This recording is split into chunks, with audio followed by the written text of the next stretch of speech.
Praise the Lord. വേദശാസ്ത്രത്തിൻ്റെ പുതിയ എപ്പിസോഡിലേക്ക് എല്ലാവർക്കും സ്വാഗതം. ഈ വീഡിയോയിൽ നമ്മൾ നോക്കുന്നത് വെളിപ്പാട് പുസ്തകത്തിൽ 4-ാം അധ്യായത്തിൽ പറഞ്ഞിരിക്കുന്ന 24 മൂപ്പന്മാർ ദൈവസഭയുടെ അംഗങ്ങളല്ല, അല്ലെങ്കിൽ 12 അപ്പോസ്തലന്മാരിൽ പെട്ടവരല്ല എന്നാണ് നമ്മൾ നോക്കുന്നത്. ഇന്ന് ഭൂരിഭാഗം ദേവദാസന്മാരും പഠിപ്പിക്കുന്നത് ഈ 24 മൂപ്പന്മാർ പുതിയ നിയമസഭയുടെ പ്രതിനിധികളായ 12 അപ്പോസ്തലന്മാരും പഴയ നിയമസഭയുടെ അല്ലെങ്കിൽ പഴയ നിയമ വിശുദ്ധന്മാരുടെ പ്രതിനിധികളായ 12 ഗോത്രപിതാക്കന്മാരും എന്നാണ് പഠിപ്പിക്കുന്നത്. പക്ഷേ ബൈബിൾ പഠിച്ചു കഴിഞ്ഞാൽ ഇതൊരിക്കലും പുതിയ നിയമസഭയുടെ അംഗങ്ങളല്ല, അല്ലെങ്കിൽ 12 അപ്പോസ്തലന്മാരിൽ ഉൾപ്പെട്ടവരല്ല എന്ന് വളരെ വ്യക്തമാകും. നമുക്ക് വെളിപ്പാട് പുസ്തകം 4-ാം അധ്യായം അതിൻ്റെ 4-ാം വാക്യം വായിക്കാം. സിംഹാസനത്തിൻ്റെ ചുറ്റിലും 24 സിംഹാസനം, വെള്ളയുടുപ്പ് ധരിച്ചുകൊണ്ട് സിംഹാസനങ്ങളിലിരിക്കുന്ന 24 മൂപ്പന്മാർ. അപ്പോൾ വളരെ കൃത്യമായിട്ട് പറഞ്ഞു, ഇവിടെ 24 മൂപ്പന്മാരെ കുറിച്ച് പറയുന്നു. 6-ാം വാക്യത്തിൽ സിംഹാസനത്തിന് മുമ്പിൽ പളുങ്കിനൊത്ത കണ്ണാടിക്കടൽ, സിംഹാസനത്തിന്റെ നടുവിലും സിംഹാസനത്തിന്റെ ചുറ്റിലും 4 ജീവികൾ. അപ്പോൾ 24 മൂപ്പന്മാരും 4 ജീവികളും. ഇത് സ്വർഗീയ ജീവികളാണ്. അപ്പോൾ ഇത് പുതിയ നിയമസഭയുടെ അംഗങ്ങളല്ല എന്നതിന് ഒന്നാമത്തെ തെളിവ് നമുക്ക് വായിക്കാം. വെളിപ്പാട് പുസ്തകം അതിൻ്റെ 19-ാം അധ്യായം അതിൻ്റെ 4 മുതലുള്ള വാക്യങ്ങൾ ഞാൻ വായിക്കുന്നു. 24 മൂപ്പന്മാരും 4 ജീവികളും ആമേൻ ഹല്ലേലൂയ എന്ന് പറഞ്ഞ് സിംഹാസനത്തിൽ ഇരിക്കുന്ന ദൈവത്തെ വീണ് നമസ്കരിച്ചു. അപ്പൊ സ്വർഗത്തില് 24 മൂപ്പന്മാരും 4 ജീവികളും ദൈവത്തെ നമസ്കരിക്കുന്ന ഒരു ഭാഗമാണ് ഇവിടെ കാണുന്നത്. എന്നിട്ട് 5-ാം വാക്യം പറഞ്ഞു, നമ്മുടെ ദൈവത്തിന്റെ സകലദാസന്മാരും ഭക്തന്മാരുമായി ചെറിയവരും വലിയവരുമായുള്ളവരെ അവനെ വാഴ്ത്തുവീൻ എന്ന് പറയുന്ന ഒരു ശബ്ദം സിംഹാസനത്തിൽ നിന്ന് പുറപ്പെട്ടു. അപ്പോൾ വലിയ പുരുഷാരത്തിന്റെ ഘോഷം പോലെയും പെരുവെള്ളത്തിന്റെ ഇരച്ചിൽ പോലെയും തകർത്ത ഇടിമുഴക്കം പോലെയും ഞാൻ കേട്ടത്, ഹല്ലേലൂയ, സർവശക്തിയുള്ള നമ്മുടെ ദൈവമായ കർത്താവ് രാജ്യത്വം ഏറ്റെടുത്തിരിക്കുന്നു. നമ്മുടെ കർത്താവ് രാജ്യത്വം ഏറ്റെടുത്തിരിക്കുന്നു. അടുത്ത് പറയാണ്, നാം സന്തോഷിച്ചുല്ലസിച്ച് അവന് മഹത്വം കൊടുക്കുക, കുഞ്ഞാടിന്റെ കല്യാണം വന്നുവല്ലോ. അപ്പോൾ 24 മൂപ്പന്മാരെ 4 ജീവികളെയും കാണുന്നു. പിന്നെന്താണ്? കുഞ്ഞാടിനെ കുറിച്ച്, കുഞ്ഞാടിന്റെ കല്യാണത്തെ കുറിച്ചോട് വിവരിക്കുക. എന്നിട്ട് പറഞ്ഞ അവന്റെ കാന്തയും തന്നെത്താൻ ഒരുക്കിയിരിക്കുന്നു, അവൾക്ക് ശുദ്ധവും ശുഭ്രവുമായ വിശേഷ വസ്ത്രം ധരിപ്പാൻ കൃപ ലഭിച്ചിരിക്കുന്നു. ആ വിശേഷ വസ്ത്രം വിശുദ്ധന്മാരുടെ നീതിപ്രവർത്തികൾ തന്നെ. അപ്പോൾ 24 മൂപ്പന്മാരെയും 4 ജീവികളെയും കാണുന്നു. അത് കഴിഞ്ഞിട്ട് ഇവിടെ എന്ത് ചെയ്യാണ്? കർത്താവിന്റെ മണവാട്ടിയായ കാന്തയായ ദൈവസഭയെയും കാണുന്നു. ആ ദൈവസഭയെ കുറിച്ചാണ് ഇവിടെ എന്ത് ചെയ്യുന്നത്? താഴെ പറഞ്ഞിരിക്കുന്നത്. അപ്പോൾ ഒരിക്കലും ദൈവസഭയിലെ അല്ലെങ്കിൽ ഒരു അംഗമാണല്ലോ ആര്? ഈ യോഹന്നാൻ. അതായത് 12 അപ്പോസ്തലന്മാരിൽ ഒരാളാണല്ലോ യോഹന്നാൻ. ഈ 12 അപ്പോസ്തലന്മാരും ദൈവസഭയുടെ അംഗങ്ങളാണല്ലോ. അപ്പോൾ അവരെങ്ങനെയാണ് 24 മൂപ്പന്മാരാകുന്നത്? അതൊരിക്കലും ആകുവാൻ സാധ്യതയില്ല. അതാണ് ഒന്നാമത്തെ തെളിവ്. രണ്ടാമത്തെ തെളിവ്, അപ്പോസ്തലന്മാര് 12 പേരേ ഉള്ളൂ. അപ്പൊ ഈ സിംഹാസനത്തിൽ ഇരുത്താമെന്ന് പഴയമ ഗോത്രപിതാക്കന്മാരെ കുറിച്ച് പറഞ്ഞിട്ടില്ല. 12 ഗോത്രങ്ങളെയും ന്യായം വിധിക്കാൻ വേണ്ടി ഈ 12 അപ്പോസ്തലന്മാരെ സിംഹാസനത്തിൽ ഇരുത്താമെന്ന് പറഞ്ഞിട്ടുണ്ട്. പക്ഷെ പഴയ നിയമത്തിലെ 12 ഗോത്രപിതാക്കന്മാരെ സിംഹാസനത്തിൽ ഇരുത്താമെന്ന് പറഞ്ഞിട്ടില്ല. ഇനി അത് മാത്രമല്ല, പുതിയ നിയമസഭയോടാണ് പറഞ്ഞത്, ഞാൻ നിങ്ങൾക്ക് വേണ്ടി സ്ഥലമൊരുക്കുവാൻ പോകുന്നു. ഞാൻ സ്ഥലമൊരുക്കിയാൽ ഞാൻ ഇരിക്കുന്നിടത്ത് നിങ്ങളെ ഇരുത്തേണ്ടതിന് പിന്നെയും വന്ന് ചേർത്തുകൊള്ളും. യോഹന്നാന്റെ സുവിശേഷം 14:3 കർത്താവ് പറയുന്നു. അതേപോലെ വെളിപ്പാട് പുസ്തകം 3:21 പഠിച്ചാൽ അവിടെ പറഞ്ഞെങ്ങനെയാണ്? 3-ാം അധ്യായം അതിന്റെ 21-ാം വാക്യം. ആ വാക്യം ഞാൻ വായിക്കുന്നു. 3:21. ആ വാക്യം ഇങ്ങനെയാണ് പറയുന്നത്, ജയിക്കുന്നവന് ഞാൻ എന്നോടുകൂടെ എന്റെ സിംഹാസനത്തിൽ ഇരിപ്പാൻ വരം നൽകും. സിംഹാസനങ്ങളിൽ ഇരിക്കാൻ വരം നൽകുമെന്നല്ല പറഞ്ഞത്. അപ്പൊ ഈ 12 അപ്പോസ്തലന്മാരും, അതായത് യൂദ പോയി, പിന്നെ മത്യാസിനെ തെരഞ്ഞെടുത്തു. ആ സ്ഥാനത്തേക്ക് അപ്പോസ്തലന്മാരുടെ കൂട്ടത്തിൽ എണ്ണി എന്ന് അപ്പോസ്തലർക്ക് 1-ാം അധ്യായത്തിൽ പറയുന്നു. അപ്പൊ ഈ 12 അപ്പോസ്തലന്മാരും ജയിച്ചവരാണ്. അവരെ സിംഹാസനങ്ങളിൽ ഇരുത്തുമെന്നല്ല കർത്താവ് പറഞ്ഞത്. ഇവിടെ പറഞ്ഞു, ജയിക്കുന്നവന് ഞാൻ എന്നോടുകൂടെ എന്റെ സിംഹാസനത്തിൽ ഇരിപ്പാൻ വരം നൽകും. അപ്പോൾ 24 സിംഹാസനങ്ങൾ ഇരുത്താമെന്ന് പുതിയ നിയമസഭയോട് കർത്താവ് പറഞ്ഞിട്ടില്ല, അപ്പോസ്തലന്മാരുടെ കർത്താവ് പറഞ്ഞിട്ടില്ല. അപ്പൊ അതുകൊണ്ട് ഒരിക്കലും പുതിയ നിയമസഭയിലെ അപ്പോസ്തലന്മാരല്ല ഈ 24 മൂപ്പന്മാരെന്ന് വളരെ വ്യക്തമാണ്. ഇനി അതിപ്രധാനമായ ഒരു കാര്യമാണ്, മൂന്നാമത്തെ തെളിവാണ്. വെളിപ്പാട് പുസ്തകം തന്നെ 8-ാം അധ്യായം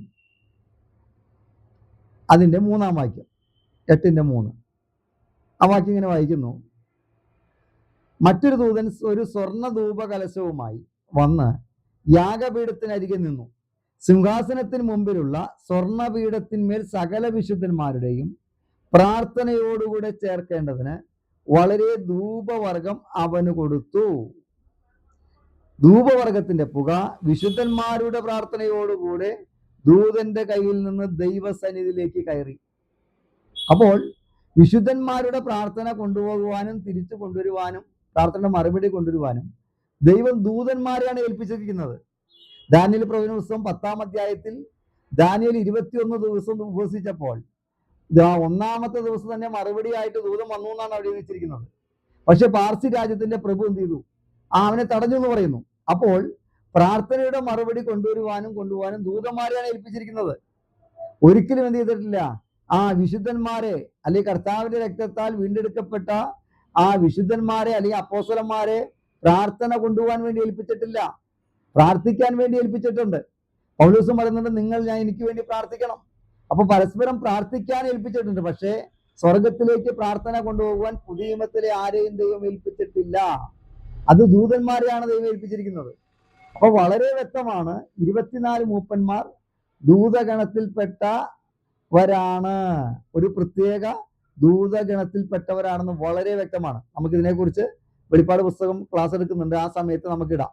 ആ ഭാഗത്ത് ഞാൻ ഇതിനെക്കുറിച്ച് തെളിയിക്കാം. അപ്പം ഇത് ശ്രദ്ധിക്കണം. അപ്പൊ വിശുദ്ധന്മാരുടെ പ്രാർത്ഥനയോടുകൂടെ ദൂതന്റെ കയ്യിൽ നിന്ന് കയറിപ്പോയി.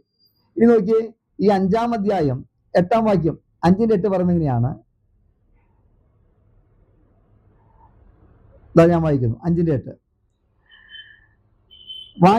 പുസ്തകം വാങ്ങിയപ്പോൾ 4 ജീവികളും 24 മൂപ്പന്മാരും ഓരോരുത്തൻ വീണയും വിശുദ്ധന്മാരുടെ പ്രാർത്ഥന എന്ന ധൂപവർഗം നിറഞ്ഞ പൊൻകലശവും പിടിച്ചുകൊണ്ട് കുഞ്ഞാടിന് മുമ്പാകെ വീണു. കണ്ടോ? അപ്പൊ വിശുദ്ധന്മാരുടെ പ്രാർത്ഥന എന്ന ധൂപവർഗം നിറഞ്ഞ പൊൻകലശം പിടിച്ചുകൊണ്ട് കുഞ്ഞാടിന് മുമ്പാകെ 24 മൂപ്പന്മാർ വീണുന്ന്. അപ്പൊ എങ്ങനെയാണ് 24 മൂപ്പന്മാർ വിശുദ്ധന്മാരുടെ കൂട്ടത്തിലുള്ളവരാകുന്നത്? ഒരിക്കലുമല്ല. കണ്ടോ? എന്നിട്ട് പറയാണ്, പുസ്തകം വാങ്ങുവാനും അതിന് മുദ്ര പൊട്ടിപ്പാനും നീ യോഗ്യൻ, നീ അറുക്കപ്പെട്ടു, നിന്റെ രക്തം കൊണ്ട് സർവ്വഗോത്രത്തിലും ഭാഷയിലും വംശത്തിലും നിന്നുള്ളവരെ ദൈവത്തിനായി വിലയ്ക്ക് വാങ്ങി. 24 മൂപ്പന്മാരും 12 ജീവികളും പറയണേ, എന്താ പറയുന്നത്? അടുത്ത തെളിവാണത്. സർവഗോത്രത്തിലും ഭാഷയിലും വംശത്തിലും ജാതിയിൽ നിന്നുള്ളവരെ ഈ കുഞ്ഞാടിന്റെ രക്തം കൊണ്ട് വിലയ്ക്ക് വാങ്ങിയെന്ന്. അപ്പൊ ഇവർ മറ്റൊരു ഗ്രൂപ്പിനെ കുറിച്ചാണ് പറയുന്നത്. എന്നിട്ട് പറയുന്നു, ഞങ്ങളുടെ ദൈവത്തിന് അവരെ രാജ്യവും പുരോഹിതന്മാരുമാക്കി വെച്ചു, അവർ ഭൂമിയിൽ വാഴുന്നു എന്നൊരു പുതിയ പാട്ട് അവർ പാടുന്നു. ഇത് വെളിപ്പാട് പുസ്തകം 5-ാം അധ്യായം 10-ാം വാക്യത്തിൽ ഞാൻ പറയുന്നത്. അപ്പോൾ ഈ സ്വർഗീയ സദസ്സില് വെളിപ്പാട് പുസ്തകം 5-ാം അധ്യായത്തിൽ അവർ ഇരുന്ന് പാടുകയാണ്. എന്ത് പാടുന്നു? രാജ്യവും പുരോഹിതന്മാരുമാക്കി വെച്ചു, അവര് ഭൂമിയിൽ വാഴുകയാണ്. അതായത് ദൈവസഭ ഭൂമിയിൽ വാഴുന്നു. പത്രോസിൽ പറഞ്ഞു, 1 പത്രോസ് 2:9, നിങ്ങളോ അന്ധകാരത്തിൽ നിന്ന് എന്റെ അത്ഭുത പ്രകാശത്തിലേക്ക് നിങ്ങളെ വിളിച്ചവന്റെ സൽഗുണങ്ങളെ ഘോഷിപ്പാൻ തക്കവണ്ണം തിരഞ്ഞെടുക്കപ്പെട്ട ജാതിയും രാജകീയ പുരോഹിത വർഗവുമാണ് നമ്മള്. അപ്പൊ ദൈവസഭയെ ദൈവസഭ ഭൂമിയിൽ വാഴുന്നു എന്നൊരു പാട്ട് അവർ പാടുകയാണ്. അതായത് 4-ാം അധ്യായത്തിൽ സഭ എടുക്കപ്പെട്ടെങ്കിൽ 5-ാം അധ്യായത്തിൽ എങ്ങനെയാണ് ദൈവസഭ ഭൂമിയിൽ വാഴുന്നത്? 4-ാം അധ്യായത്തിൽ ദൈവസഭ എടുക്കപ്പെട്ടിട്ടില്ല എന്ന ഒരു വീഡിയോ നമ്മൾ വേറൊരു വീഡിയോ ചെയ്യും. അപ്പൊ നമുക്ക് ആ ഭാഗത്ത് ചിന്തിക്കാം. അപ്പം ഇവിടെ കൃത്യമാണ് ആരാ പാടുന്നത്? വീണ്ടെടുപ്പിന്റെ പാട്ട് 24 മൂപ്പന്മാരും 4 ജീവികളും പാടുകയാണ്.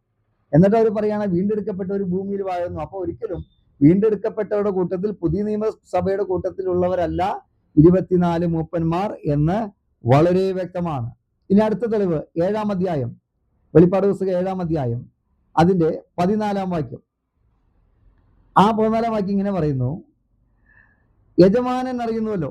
അതിന്റെ 13 വായിക്കുന്നു, മൂപ്പന്മാരിൽ ഒരുത്തൻ എന്നോട്, അതായത് 24 മൂപ്പന്മാരിൽ ഒരുത്തൻ ആരോടെ പറഞ്ഞു? യോഹന്നാനോട് ചോദിക്കുകയാണ്, വെള്ള നിലയങ്കി ധരിച്ചിരിക്കുന്ന ഇവർ ആര്, എവിടെ നിന്ന് വന്നു എന്ന് ചോദിച്ചു. അപ്പോ യോഹന്നാന്റെ മറുപടി, യജമാനൻ അറിയുമല്ലോ.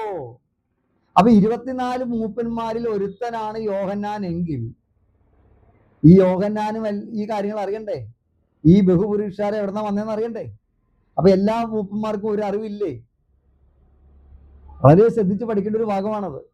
അതായത് ഈ യോഹന്നാൻ യജമാനൻ എന്ന് മൂപ്പനെ വിളിക്കുക.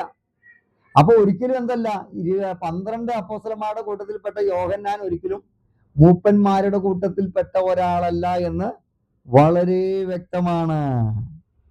ഇനി അപ്പോൾ 5 തെളിവുകൾ നമ്മൾ പറഞ്ഞു.